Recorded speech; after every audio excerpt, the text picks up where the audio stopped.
CGT cheminot n'est pas sur cette ligne. Hein. Ah non, la CFDT cheminot, elle est pour la grève continue. Et moi, je suis convaincu que on voudrait qu'elle continue plus avant, on s'y prendrait pas mieux. Hein, parce que dire comme ça, oui, maintenant, il faut que ça s'arrête, il est temps que ça s'arrête, ils ont obtenu ce qu'ils veulent, il faut s'arrêter. Je pense que c'est totalement contre-productif. D'ailleurs, ça les pousse, ça les motive à continuer. Qu'est-ce qu'il faut leur dire? Rien. Là-dessus, continuer, c'est formidable. Tu penses bien que dans le climat de défiance face au gouvernement, quand tu entends Belloubet qui dit ah ben maintenant il faut s'arrêter, tu penses bien que ça met de l'huile sur le feu. Non mais écoute-moi. Je pense que c'est un problème. Attention. Moi je pense au contraire.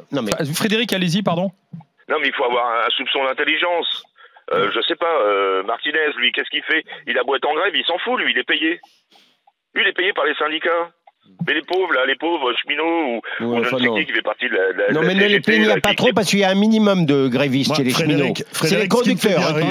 Frédéric, ce qui me fait bien rire, c'est que finalement, on entend des témoignages comme le vôtre sur les plateaux. Moi, autour de moi, dans la vraie vie, j'entends que des gens qui tiennent ce discours-là et tous les sondages démontrent le contraire. Les Français soutiennent les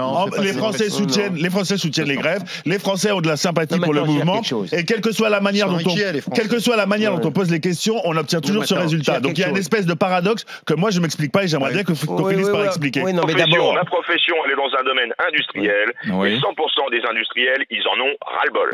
Alors ils s'expriment pas dans les sondages.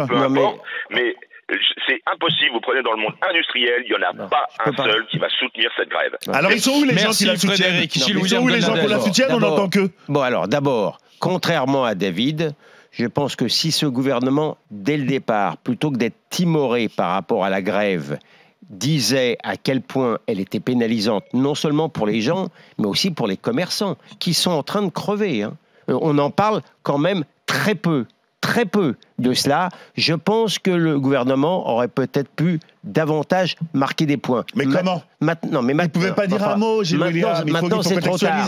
Maintenant, non, mais tu dis maintenant, oh là là, il faut faire attention, Madame Borne ou Monsieur Machin, il faut surtout pas qu'ils disent à la CGT. Je dis que c'est une erreur. D'arrêter. Non, mais l'injonction est une erreur dans le contexte. Non, mais tu voudrais au contraire leur dire, allez-y les petits gars, vous êtes formidables. Est-ce que tu penses vraiment que c'est le fruit de ma pensée? Vous êtes merveilleux. Penses-tu vraiment que c'est le fond de ma pensée? Je parle de communication et d'expression du gouvernement. Non, mais de toute manière, j'ai commencé par cela. Je reconnais qu'on n'a pas le gouvernement le plus adroit du monde. Il n'en demeure pas moins que entre des Français difficilement gouvernables et une démagogie invraisemblable des organisations syndicales, plus des fake news, comme on en a rarement vu. On entend tout et son contraire sur un système, sur une affaire quand même compliquée.